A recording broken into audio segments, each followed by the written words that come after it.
Hello, I'd like to start off by talking about the Speed Sisters stories in Palestine. I found this story really, really interesting and inspiring. Not just because it's quite an original sport for girls to get involved in generally, not just in a country which is sort of subverts a gender stereotype and it's quite patriarchal.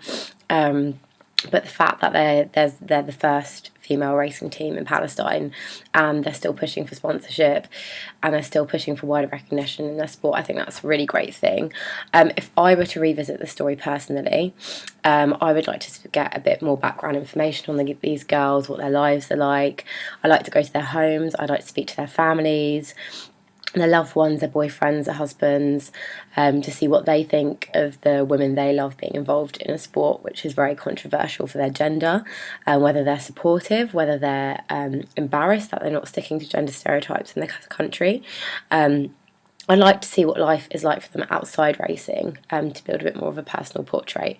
So if they're studying at university, or they have another job, or they have another hobby, I'd like to explore this with each of the drivers as well, to get a better idea of gender equality in Palestine.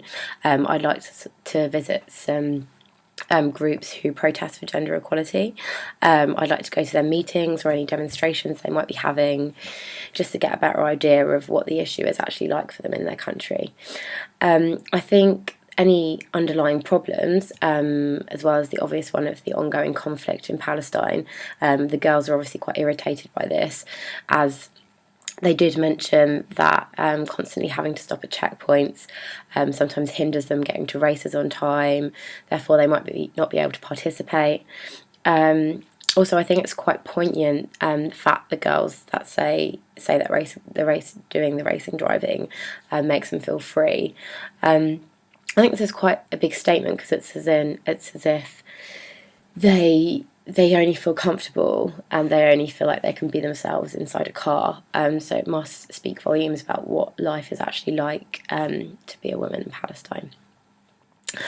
In terms of stories or individuals that really inspire me, that I'd like to explore more, would definitely be the work of Dr David Nott.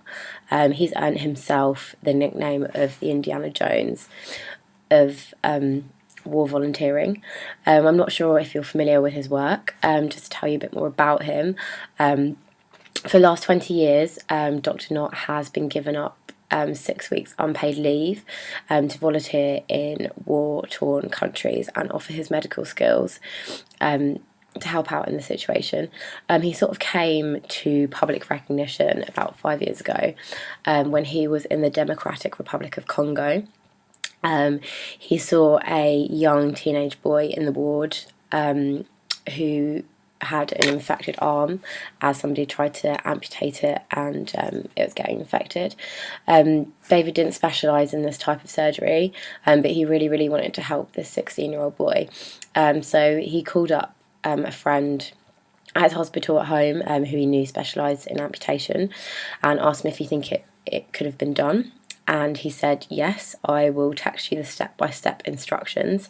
So David saved this boy's life by amputating his arm and his shoulder, just by following some text messages from his colleague, and he only had 1 pint of blood as well. So I think he's a really inspiring character. David is actually piloting the first ever training scheme for doctors in the UK to train them in the sort of injuries they'd have to deal with in a war zone, so they can go out and volunteer and continue his work. I would really, really love to follow sort of a doctor who's been inspired by David, who's doing this training program, and sort of follow them to the war zone of their choice, to see what they've learned, how they implement it, and how they help other people, just like David did, really. Another story that really, really interested me is when I went to Vietnam in 2011, when I was living and working there. I had a friend called Tan. Tan was a graphic designer at a luxury tour company. One day we were having a chat, and we were talking about wages, we were talking about the difference between sort of Westerners and Vietnamese in Vietnam, and I was quite shocked to learn that as a graphic designer, Tan got paid $400 a month, and his Australian counterpart, who's doing exactly the same job, she was getting paid $900 a month. And this is actually a really, really common thing in Vietnam. Westerners who do the same job as Vietnamese often get paid more than double, and it's just seen as acceptable. So I'd really like to go back to Vietnam. That was in Hanoi. Perhaps I'd like to go to Saigon and see if it's similar.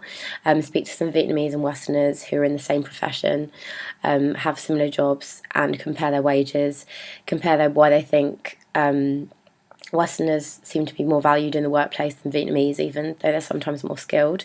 I'd like to sort of question the sort of CEOs and managing directors who are paying these people such different wages, ask them why they don't value Vietnamese in the workplace, and speak to some more people who have worked in the country and why they think it's so acceptable. Because one of the saddest things for me when I was there is not only seeing this huge inequality in wages, and how Westerners and Vietnamese were valued in the professional workplace in their own country, was that my Vietnamese friend actually believed he was worth less than the Westerners.